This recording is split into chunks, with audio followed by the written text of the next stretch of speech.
John, thanks for joining us. You are welcome. You just opened your pharmacy, 3 months ago? Yes, about the 29th of this month will be 4 months. Did you ever think that you would have been dealing with an armed robbery? Oh, no, because where this plaza is in an open area where I have a full glass and there's a curve right next to me that the women frequently go by. So I didn't think someone will come to the store broad daylight. No kidding, but when you first spotted this man in your store, what did you think? Did you know you might have a problem on your hands?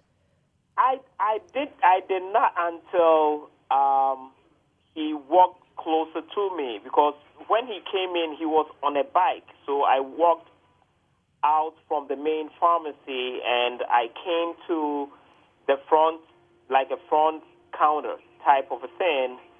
Then I saw that he was bouncing back and forth, and he started asking me if I fill all scripts or if I carry all scripts. He didn't even say all drugs. Then I said yes, and he asked me again. Then I said yes. But then I asked him if he can give me the script so that I see if I have that in stock or not. That's when it all started. So you asked him if he had a prescription? Yes, I asked if he have a prescription, and if so, he can give it to me, and I can check to see if I do have that or not.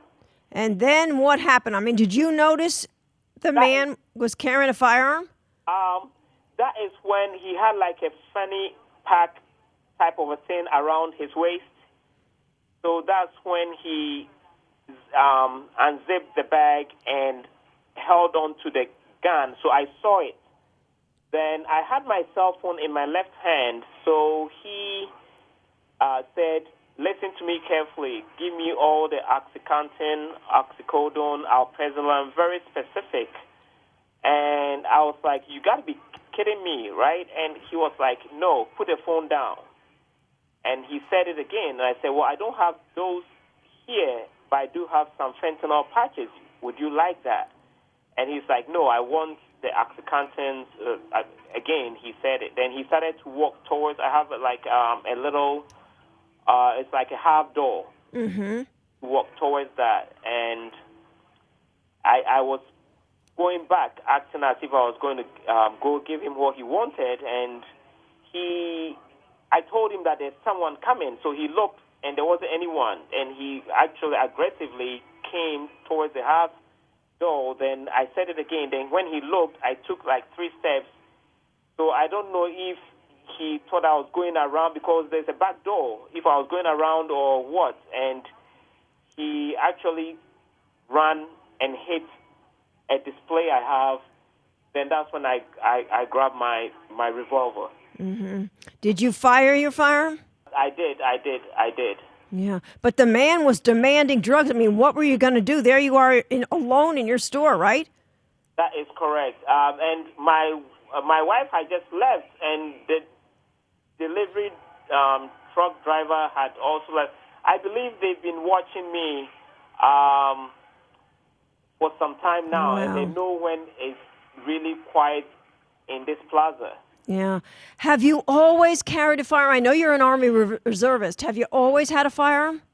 Yes, I have about 4 of them. But you decided to carry in the store for protection. I mean, were you thinking about it? Like, I better do something just in case? Yes. I've always, ever since I opened, I've always. There was an incident, and thank God it didn't. There was my landlord was coming through the back to fix a door, and I didn't know he was coming through, and I had my weapon ready, and thank God when he opened, So I've always made sure that I have it in here. Yeah, I mean, New Jersey has some of the toughest gun laws in this country, and I'm sure you're glad you had your firearm with you. Oh, yes.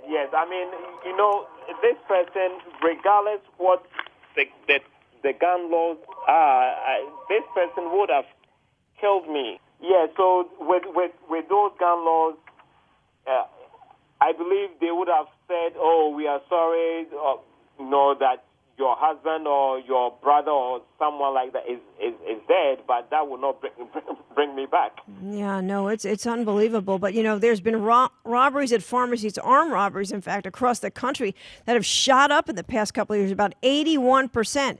And most of the robberies, the robbers coming in, they want exactly what your guy wanted, which was OxyContin.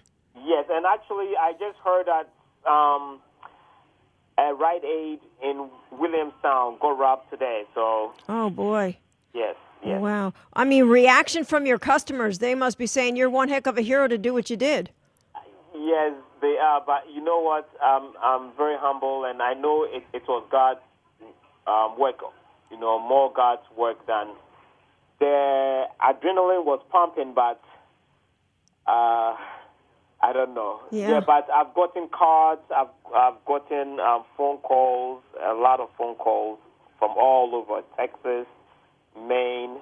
He had on it's a wig, but it's more. It looks like his hair, but it's looking at the tape. It was definitely like a wig, and the way he was moving up and down. Yes. So it was like it's not a dress per se. It's more like a big short. They have the video. At times when I just look at it, I can't even make it out well. Yeah. I mean, you, as I said, were an Army reservist. I'm sure that some of the training came into play. You're glad you knew what to do.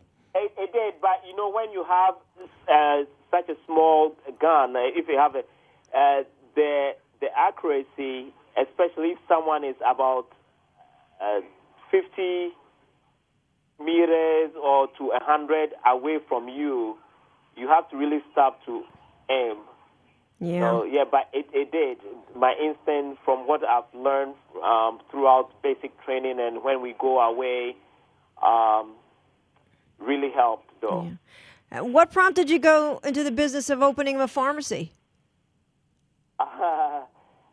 I just came back from Germany on a tour, and when I was there, I wanted to do something. I've always wanted to open my pharmacy, but this time around, when I was there, I was determined to. I've worked for the chain and for the hospitals for a long time. I have a customer coming in. All right. So Well, let me ask you this before I let you go. We're sure glad you came. We're sure glad you're okay. Police, though, are still looking for the suspect. That is correct. Police are still looking for. We do have some tips and leads, and we are waiting for more than I believe.